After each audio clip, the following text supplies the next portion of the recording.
Let me start with a truth that might shake you a little bit. You don't get what you deserve in life. You get what you ask for. Most people walk around waiting for someone to notice them, approve them, promote them, bless them. But life doesn't operate by observation. It operates by invitation. And that invitation begins with your ask. See, asking isn't begging. Begging is a posture of lack. Asking is a posture of faith. When you ask boldly, clearly, confidently, you're saying, I believe there's more available for me, and I'm ready to receive it. You don't get what you deserve in life. You get what you ask for. Most people walk through life waiting for something to happen, waiting for someone to notice their effort, waiting for an opportunity to knock. But opportunity doesn't knock on doors that never make noise. You can be the most skilled, the most talented, the most prepared person in the room, but if you don't open your mouth and ask for what you want, you'll watch someone with half your ability walk away with everything you prayed for. Life doesn't pay you for effort. It pays you for initiative. It's not the most deserving that rise, it's the most decisive. Some people think asking is about arrogance. They say, I don't want to bother anyone, or I don't want to seem needy. But that's not humility, that's hesitation disguised as humility. Asking is not arrogance when it's aligned with purpose. Asking is how you activate the next level of your life. When you don't ask, you silently agree to stay where you are. You might say you're content, but deep down you're frustrated because you know you were made for more. You know there's something bigger waiting for you, but fear of rejection keeps you silent. The truth is rejection doesn't destroy you, it defines you. Every no brings clarity. Every yes brings capacity. You can't lose by asking, you only lose by never trying. You have to understand something: the world doesn't owe you anything, but it will give you almost everything if you just have the courage to ask for it. When a child wants something, they ask boldly. They don't wonder, will mom think I'm greedy? They just ask. They believe someone has what they need, and that belief gives them boldness. Somewhere along the way, adults unlearn that boldness. We start worrying about looking foolish, about being told no, about being judged for wanting too much. But that fear of judgment has cost more dreams than failure ever will. People say, if it's meant to be, it'll happen. That's not faith. That's fatalism. Faith doesn't sit around waiting for destiny. Faith steps forward and participates in it. Asking is an act of faith. It's saying, I believe what I want exists, and I believe I'm worthy of receiving it. You don't ask for what you think you can earn. You ask for what you believe you're meant to experience. There's a difference between entitlement and expectation. Entitlement says, you owe me. Expectation says, I've prepared myself for this. When you've sown your seed of effort, when you've sharpened your skills, when you've done your part, you have every right to ask for your harvest. Most people never receive because they never release the ask. They assume their work will speak for them. But your work can't speak louder than your words. Your voice is the vehicle that drives your value into visibility. If you've done the work, if you've prepared yourself, you have a responsibility to make your value known. If you're selling a product, ask for the sale. If you want to raise, ask for it. If you need guidance, ask for mentorship. If you desire transformation, ask for wisdom. Asking doesn't make you weak. It proves that you're willing to move. And when you ask, don't ask small. Small asks don't honor a big vision. The universe, life, or God, whatever name you give it, responds to bold requests. Big asks require big belief. If you ask small, you're not protecting yourself from disappointment. You're protecting your ego from growth. The size of your ask reveals the size of your faith. People who achieve great things aren't always the smartest or most talented. They're simply bold enough to ask for more. Every leader, every innovator, every person who changed history had to ask for something beyond their comfort zone.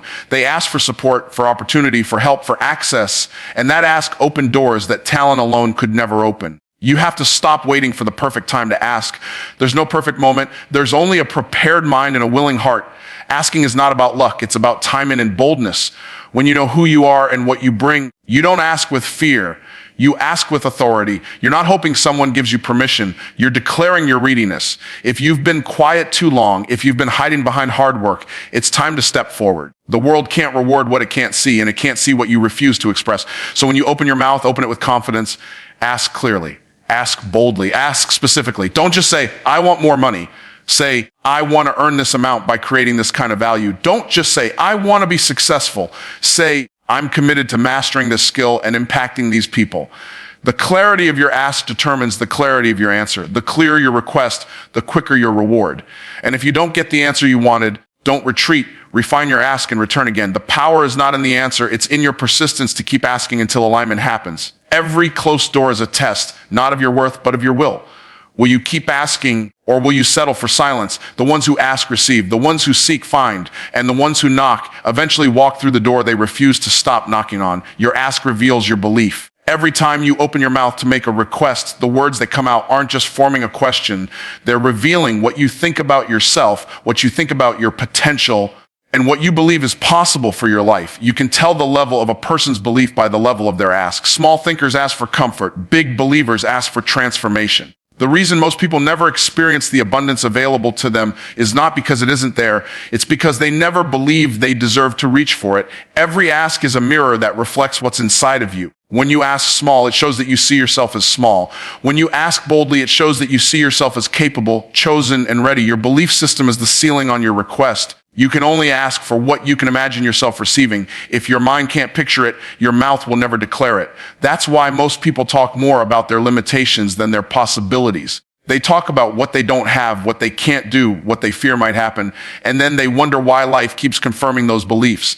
Asking from fear keeps you where you are. Asking from faith pulls you into where you could be. Belief gives your ask power. You can say the same words as someone else, but the energy behind your words determines the outcome. Two people can make the same request.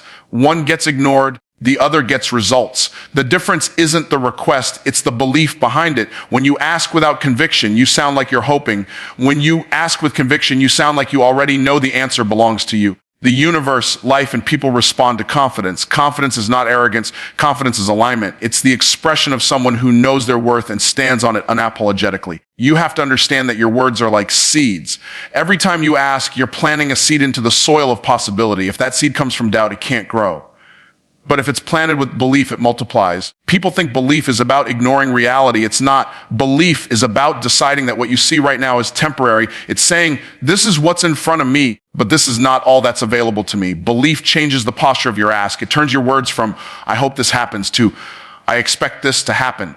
Expectation is the energy that draws opportunity. You don't attract what you wish for, you attract what you believe you're ready for. So many people sabotage their own progress because they don't believe they're worthy to receive what they want. They think they're asking for too much when in reality, they're asking for too little. They've convinced themselves that humility means shrinking.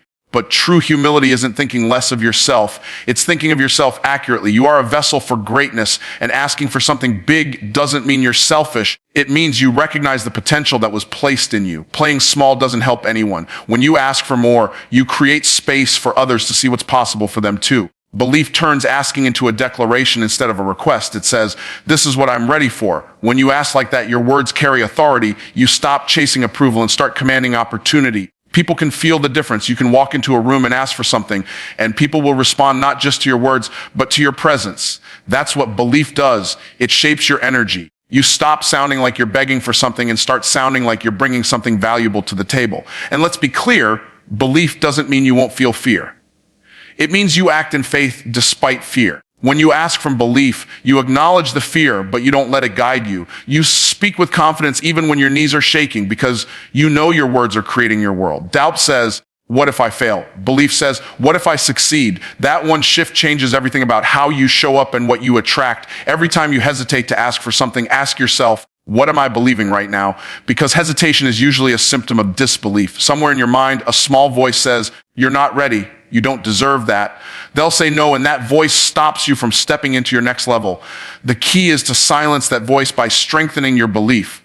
The stronger your belief, the bolder your ask, the bigger your life becomes. Think about it. Everything you have right now came from something you once believed you could have. You believed you could learn that skill, so you did. You believed you could earn that job, so you applied. You believed you could survive that storm, so you did. Your life is evidence of your past belief, and your future will be the evidence of your current one. If you want a bigger life, you have to start asking from a bigger belief. When your belief matches your words, the world has no choice but to respond. When your belief is strong, your tone changes, your posture changes, your decisions change. You stop settling for less. You stop apologizing for wanting more, and you start moving like you expect good things to happen. People and opportunities begin to align with your expectation because belief is magnetic. It draws what it's ready for. If you want to change your results, stop trying to change your ask first. Change your belief, and your ask will rise to meet it. The universe rewards clarity, not confusion. Most people say they want a better life, more money, or greater success. But if you ask them what that actually looks like, they stumble. They can describe what they don't want with perfect precision, but when it comes to what they truly desire, their words become vague and uncertain. You can't attract what you can't articulate. The universe doesn't respond to confusion. It responds to conviction. Clarity is power because it directs your focus, and whatever you focus on expands. If your vision is blurred, your results will be blurred. When you're clear, everything begins to align in your favor. Most people live on default instead of design. They wake up and go through routines that were handed to them by circumstance, not intention. They react to life instead of creating it. Clarity separates creators from reactors. A person who knows exactly what they want will always move faster than someone still trying to figure it out. When you're clear, decisions become simple. You don't waste energy debating whether something is right or wrong. You just ask, does this move me closer to my vision or further away from it? The clearer your destination, the easier it is to say no to distractions that don't belong on your path. Clarity gives you authority. When you speak from a place of clarity, people listen differently. Your words carry weight because you know where you're going. Most people are waiting for others to give them direction, but leaders create their own. You can't lead yourself, your business, or your family without clarity. It's not enough to hope for a better life. You have to define what better means. If you say you want more income, how much more? If you say you want success, what does that look like? If you say you want happiness, what does that feel like? The more specific you are, the faster you'll see results. Vague desires produce vague outcomes. The reason many people never achieve what they want is because they never decide what they want. They keep changing their minds. One day they want to start a business. The next day they want to quit their job and travel the world. One day they want to get healthy. The next day they're back to their old habits. You can't build consistency on top of confusion. Confusion kills momentum, and momentum is what moves dreams into reality. When you make a clear decision, the energy around you begins to shift. Opportunities start appearing, not because they weren't there before, but because you finally became aware enough to see them. Clarity doesn't create opportunity, it reveals it. Clarity requires courage because once you decide what you want, you eliminate excuses. As long as you're confused, you can justify inaction. You can say, I'm still figuring it out, or I just need more time. But the moment you declare something specific, you create accountability. Now the world can measure your actions against your words. That's why people fear clarity. It forces them to confront their own procrastination. But you can't build a future on confusion. Every great achievement started with a clear decision and a bold declaration. Clarity gives your effort direction, and direction multiplies progress. Being clear doesn't mean knowing every step. It means knowing the destination. The how unfolds as you move. Too many people wait for the entire plan before they take the first step. They want every detail laid out perfectly before they act. But clarity isn't about control. It's about commitment. Once you know where you're going, start moving, and the path will begin to reveal itself. Every step you take adds another layer of clarity. You'll never have full vision standing still. Vision comes from movement. Clarity also determines the quality of what you attract. If you're unclear about who you are, you'll attract people who are just as uncertain. If you're unclear about what you want in relationships, business, or life, you'll end up settling for whatever shows up first. When you're specific, you filter out what doesn't align with your purpose. Clarity acts like a magnet. It pulls in what matches and repels what distracts. You stop casing and start attracting. You stop hoping and start expecting. The clearer you are, the stronger your gravitational pull becomes. Your words are containers for your clarity. Every time you speak, you're sending out a signal to the world about what you're ready for.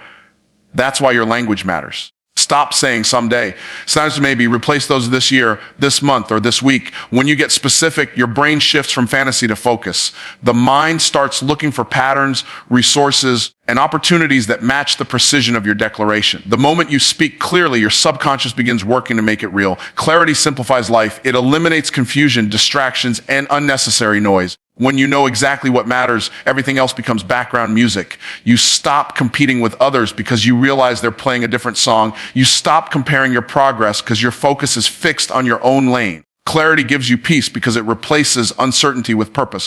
When you're clear about who you are, what you want, and where you're going, the chaos around you loses its power. Clarity isn't something you find once, it's something you refine daily. As you grow, your vision expands. The clearer you become, the more precise your actions must be. Every morning, remind yourself of what you're building and why it matters.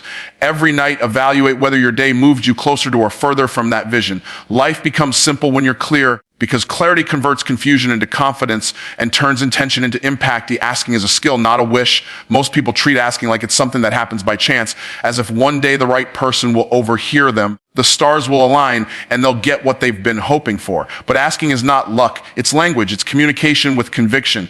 It's the ability to articulate what you want, why you want it, and how it brings value to the person or situation you're asking from. Those who master the art of asking don't wait for opportunities, they create them. They understand that the world doesn't respond to silence, it responds to strategy. When you ask correctly, you're not pleading, you're presenting a vision, an idea, solution, or a partnership that benefits everyone involved. People often fail in their requests because they make them from a place of need instead of value. They say, "Can you help me?" instead of, "Here's how this will benefit both of us."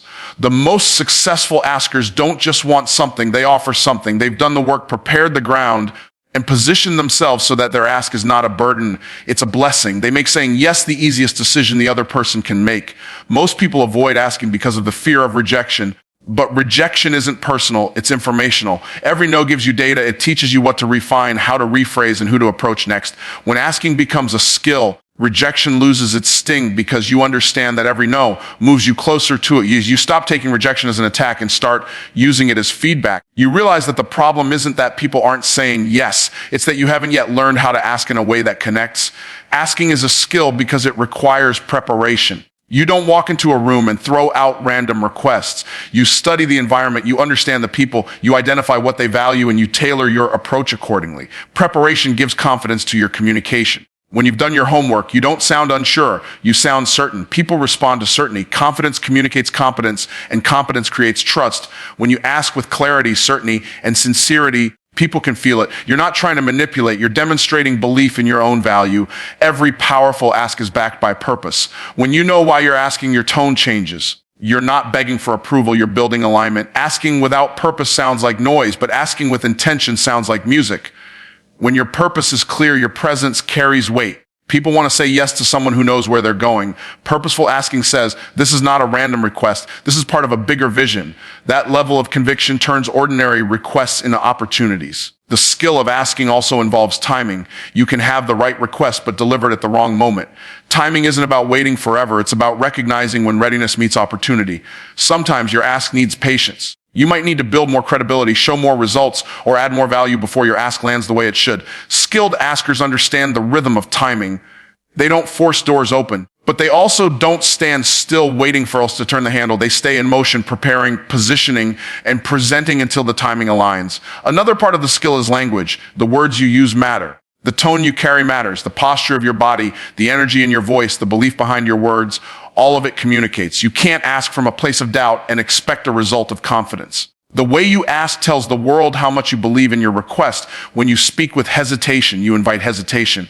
When you speak with authority, you invite agreement. People don't just respond to what you say, they respond to how you say it. That's why mastering the skill of asking is also mastering the art of communication. When you see asking as a skill, you stop wishing for better circumstances and start working on better communication. You start practicing. You rehearse your delivery, refine your message, and reframe your mindset. You stop seeing asking as risky and start seeing it as necessary, because every level of growth requires a new ask. You can't move to the next stage of your life, career, or calling without asking for access, opportunity, resources, or guidance. Every promotion in life is connected to a conversation, and that conversation begins with an ask. The skill of asking also requires emotional intelligence. You have to be able to read the room, sense the moment, and understand how to connect with people's emotions as well as their logic. People don't say yes just because your request makes sense. They say yes because it feels right. You can have the perfect pitch on paper, but if your energy doesn't connect, your ask falls flat. When you care about people, when your request is genuine and grounded in respect, it lands differently. Emotional connection turns an ask from a transaction into a transformation. The truth is, the people who seem lucky aren't lucky. They're skilled. They've practiced asking so many times that it now looks effortless. They've learned how to turn a no into a next time, how to position their value clearly, and how to ask without apology. They know how to communicate with confidence and consistency. They understand that asking is not about taking. It's about creating a bridge between what they offer and what they desire. That bridge doesn't appear on its own. It's built through intentional words, preparation, and persistence. Asking is the key that unlocks closed doors, but it only works for those who've learned how to use it. Preparation makes your ask powerful. Most people think asking is the moment that matters most, but the truth is, the real power is built before the words ever leave your mouth. The strength of your ask is determined by the work you've done before you make it. Preparation is what transforms an ordinary request into a compelling opportunity. When you prepare, you don't just show up with need, you show up with value. You're not hoping for a chance, you've earned the right to be heard. Preparation gives weight to your words and credibility to your confidence. It tells the world that you're not guessing, you're grounded. When you're prepared, your energy changes. People can feel the difference between someone who's asking because they're desperate and someone who's asking because they're ready. The first person sounds uncertain, the second sounds undeniable. Preparation gives your presence authority. It eliminates the shaky tone of fear and replaces it with the steady voice of faith. You no longer sound like you're hoping for a favor. You sound like you're inviting a partnership. You become a magnet for opportunity because you've already done the work to prove you're capable of handling it. Preparation is more than studying facts or rehearsing words. It's about building evidence of your commitment. If you want someone to invest in you, they need to see that you've already invested in yourself. If you want people to trust your vision, they need to see that you've already started walking toward it. The best way to make your ask believable is to back it up with visible progress. When people see that you've already taken action, their confidence in your ability to deliver increases. They don't just hear your words, they see your work. Most people want to skip the preparation stage because it's not glamorous. They want the reward without the rehearsal. They want to be seen before they've sharpened their skills. But the stage you're asking for will expose the level of preparation you've done. Asking without preparation is like applying for a harvest without planting seeds. You can't expect fruit from a field you never cultivated. When you prepare diligently, your ask becomes natural. You're not forcing an outcome. You're flowing in readiness. You can only claim what you've prepared to carry. Preparation also builds clarity. The more you prepare, the more you understand what you actually want and what you're truly offering. Many people ask for things that would overwhelm them if they received them because they haven't done the inner or outer work required to handle the blessing. Preparation refines your request. It teaches you what fits your purpose and what doesn't. It sharpens your focus so your ask becomes specific and strategic. When you've prepared, you no longer chase everything. You pursue only what aligns with your mission. The people who get the most yes answers in life are not always the most talented. They're the most prepared. They anticipate questions before they're asked. They have data, examples, and solutions ready. They've studied the environment and know what matters to the person they're speaking to. They don't just ask, "Can you help me?" They say, "Here's how we can make this work together." That level of preparation makes the difference between being heard and being ignored. When you come prepared, you show respect for the other person's time, intelligence, and trust. Preparation communicates seriousness. Preparation is the silent partner of faith. Faith believes it will happen. Preparation acts like it already has. You can't say you believe in something and not prepare for it. If you're praying for opportunity but not preparing for it, you're not waiting in faith, you're waiting in fantasy. Preparation is the proof of belief. It's saying, "I'm ready for what I'm asking for." The more prepared you are, the less pressure you feel because you know you've already done your part. You can walk into any room, have any conversation, and make any request with calm assurance because you've already rehearsed the response in your mind and in your actions. Preparation also protects you from desperation. When you're unprepared, you ask from a place of lack and fear. You start lowering your standards, begging instead of building. But when you're prepared, you don't chase, you choose. You know your worth because you've done the work. That preparation gives you the confidence to walk away from the wrong opportunity and wait for the right one. Desperation makes you settle. Preparation makes you selective. You're not begging for acceptance. You're offering alignment. The process of preparation also transforms you internally. It disciplines your mind, strengthens your character, and humbles your ego. Preparation teaches patience. It reminds you that waiting is not wasted time if you're working while you wait. Every minute spent preparing is an investment in your future clarity and competence. Preparation develops the muscle of persistence. You learn to refine, to adjust, to perfect your craft so that when the moment comes to ask, you're not scrambling, you're shining. When you finally make your ask, people will only see the moment, but the real work happened long before. Preparation turns your ask into an expression of mastery instead of a moment of luck. It creates a quiet confidence that speaks louder than any words you could use. The power of your ask doesn't come from how loudly you speak or how passionately you played. It comes from how thoroughly you've prepared. Preparation positions you for favor because it proves that you're serious about what you're seeking. It shows that you've honored the opportunity before it even arrived and that you're ready to handle everything that comes with the yes. You're asking for persistence after the ask is where most people lose what they were meant to gain. They make the request, they do it right, they prepare well, but when the answer doesn't come instantly, they give up. They assume silence means rejection when in reality, silence often means testing. Life doesn't always hand you what you ask for immediately because it wants to see if you're serious about receiving it. The space between your ask and your answer is where persistence is proven. Most people don't fail because they didn't ask, they fail because they didn't stay long enough to see the results of their ask manifest. Persistence is not about begging, it's about believing. It's about showing that your commitment isn't dependent on convenience. The person who persists communicates something powerful. I'm not asking because I want attention. I'm asking because I'm ready for transformation. The world respects persistence because it reveals depth.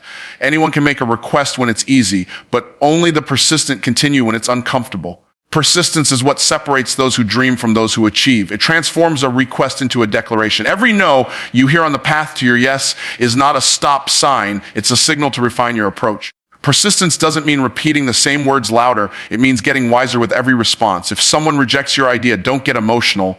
Get analytical. Ask yourself, what didn't they see? What didn't I communicate clearly? How can I present this more effectively next time? Persistence is intelligent repetition, not blind insistence. It's the discipline of learning from every delay and adjusting your direction until your request becomes undeniable. The persistent don't take rejection personally because they understand that no often means not yet. Timing is part of asking wisely. Sometimes the delay isn't a denial, it's a divine setup. You might be ready to receive, but the conditions around you might not be ready to sustain it. Persistence gives you the patience to wait while still working. It keeps your heart steady when the answer seems slow. The persistent person doesn't let waiting weaken their faith. They let waiting strengthen their preparation. They understand that every minute between the ask and the answer is another opportunity to refine their readiness. Persistence is the language of faith. When you keep showing up, when you keep knocking, when you keep believing, you're proving that you're serious about what you asked for. It's one thing to say you want success. It's another to keep pursuing it after doors have closed in your face. The persistent person doesn't need external validation because they've already validated their purpose internally. They know what they want and they refuse to let temporary obstacles convince them otherwise. That's what gives persistence its power. It's driven by conviction, not convenience. There's something magnetic about persistence. People are drawn to those who refuse to quit. When others see you keep showing up even after failure or rejection, they start believing in your mission too. Persistence earns respect. It tells the world you're not dependent on approval to keep moving. You don't stop when it's hard. You stop when it's done. That kind of energy changes how people respond to you. Even those who once said no might reconsider simply because they've seen your consistency. Persistence has a way of wearing down resistance, not through pressure, but through presence. Persistence is not about stubbornly clinging to one path. It's about staying committed to one purpose. If one door closes, persistence makes you look for another one. If one strategy fails, persistence makes you create a better one. You don't lose faith because the first plan didn't work. You adjust your method while holding on to your mission. Most people quit because they confuse obstacles with opposition. But obstacles are not meant to stop you. They're meant to strengthen you. They exist to see if what you're asking for is something you truly desire or something you were just curious about. True persistence also comes from perspective. When you realize that everything you're asking for has a process, you stop expecting instant results. You understand that every wait is part of the work. Persistence teaches you to trust timing, not just talent. It helps you develop emotional endurance because if your emotions can be easily shaken, your vision will always be fragile. Persistence is what stabilizes your emotions in the face of delay. It reminds you that you're still on track. Even when you can't see progress, it tells you that unseen progress is still progress. When you persist, you change not only your outcome, but your identity. You stop being someone who hopes things will happen and become someone who makes them happen.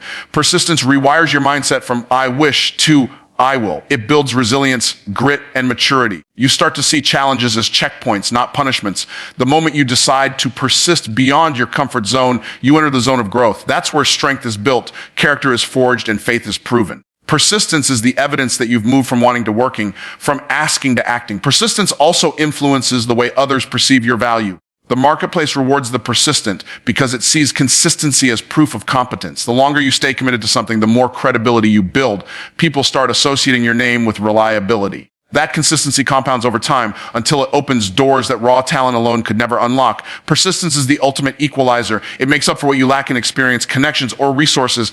It tells the world, you can't outlast me, and that confidence shifts how every opportunity responds to you. Persistence doesn't mean forcing results. It means refusing to fold. It's not about chasing outcomes, but about maintaining alignment with your purpose despite the pressure. The persistent understand that success rarely comes in a straight line. It comes in waves, tests, and trials.